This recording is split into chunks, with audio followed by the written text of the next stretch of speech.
The following is an actual question submitted to Jim's call of help that he posted yesterday on Facebook.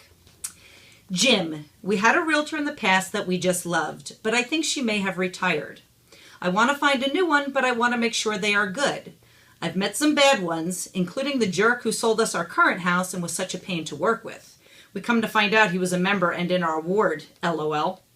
I was thinking maybe they would come meet with us and give us an idea of how they would sell it and the things they would expect us to change, do, etc. in order to list the house. But then I thought they might view that as trying to get some free advice, so I just don't know. How does this work? How do I feel them out? I'm not finding any online recommendations, and no one I know has any stellar recommendations for me. What do you think? AKA Mary, thank you for your question. It's an excellent question. And my advice to you would be the first thing to do is Google selling a home in your area or your neighborhood and see which brokers or which agents' websites pop up. Obviously, you're not going to go past the first page in Google, so call 2 or 3 or 5 of those brokerage or agent websites that pop up and ask a couple of questions. You don't have to ask a lot of questions. I would ask 3 specific questions myself.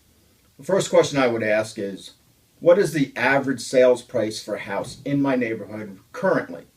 The second question I would ask is, what is your average list price to sales price ratio or sales to list price ratio?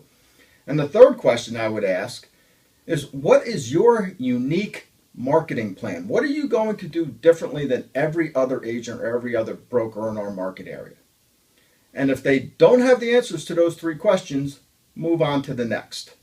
As far as online recommendations go, there are some out there. You can check Zillow and Trulia, Realtor.com. It all depends on where you live in the neighborhood as far as what's out there. But the best thing to do is take a look, Google, take a look at a few agents and ask them questions. If they have the answers, you may want to meet them in person. If they don't have the answers, you definitely don't want to meet them in person. Thanks again for your question and the rest of the day to yourself.